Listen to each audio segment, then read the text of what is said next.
The ugly duckling. The mother duck was waiting for her eggs to hatch.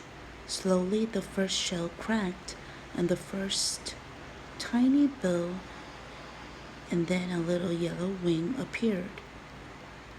Then, with a great rush, a bedraggled yellow duckling fell out. Thus he stretched his wings and began to clean his feathers. Soon he stood proudly beside his mother, watching as his sisters and brothers all pushed their way out of their shells. There was only one shell left. It was the largest, and the mother duck wondered why it was taking so much longer than the others. She wanted to take her babies down to the river for their first swimming lesson. There was a sudden loud crack, and there lay quite the biggest and ugliest duckling she had ever seen. He wasn't even yellow. His feathers were dull brown and gray. "Oh dear," said the mother duck. She led the family down to the river, the ugly duckling trailing along behind the others. They all splashed into the water and were soon swimming gracefully, all except the ugly duckling, who looked large and ungainly even on the water. "Oh dear," said the mother duck. The whole family set off for the farmyard, where they were greeted with hoots and moos and barks and snorts from all the other animals. "Whatever is that?" said the rooster, pointing rudely at the ugly duckling. All the other ducklings huddled around their mother and tried to pretend the ugly duckling was not with them. "Oh dear," said the mother duck. The ugly duckling felt very sad and lonely. No one seemed to like him, so he ran away from the farmyard and hid in some dark reeds by the river. Some hunters came by with their loud, noisy guns and big, fierce dogs. The ugly duckling paddled deeper into the reeds, trembling with fear. Only later in the day, as it was growing dark, did the ugly duckling dare move from his hiding place.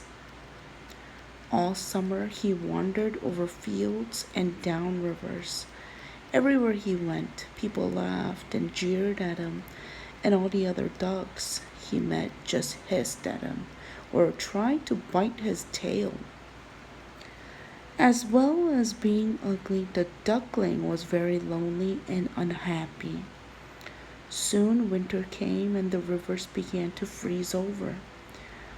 One day, the duckling found himself trapped in the ice. He tucked his head under his wing and decided that his short life must have come to an end. He was still there early the next morning when a farmer came by on his way to feed the cows in the fields. The farmer broke the ice with his shoe and wrapped the ugly duckling in his jacket, then carried him home to his children. They put the poor frozen ugly duckling in a box by the fire and he thawed out. They fed him and stroked his feathers. And there the ugly duckling stayed through the winter, growing bigger all the time. Now the farmer's wife had never had much time for the ugly duckling. He was always getting under her feet in the kitchen, and he was so clumsy that he kept knocking things over. He spilled the milk in the bucket from the cow. He put his great feet in the freshly churned butter. He was just a nuisance. And one day the farmer's wife had enough. So in a rage, she chased him out of her kitchen, out of the farmyard, and through the gate down the lane. It was a perfect spring day. The apple trees were covered in blossom, the grass was green, and the air filled with the sound of birdsong. The ugly duckling wandered down to the river, and there he saw 3 magnificent pure white swans. They were beautiful and so graceful as they glided over toward the bank where he stood. He waited for them to hiss at him and beat the water with their great wings to frighten him away, but they didn't do any such thing. Instead, they called him to come and join them. At first, he thought it was a joke, but they asked him again. He bent down to get into the water, and there, looking back at him, was his own reflection. But where was the ugly duckling?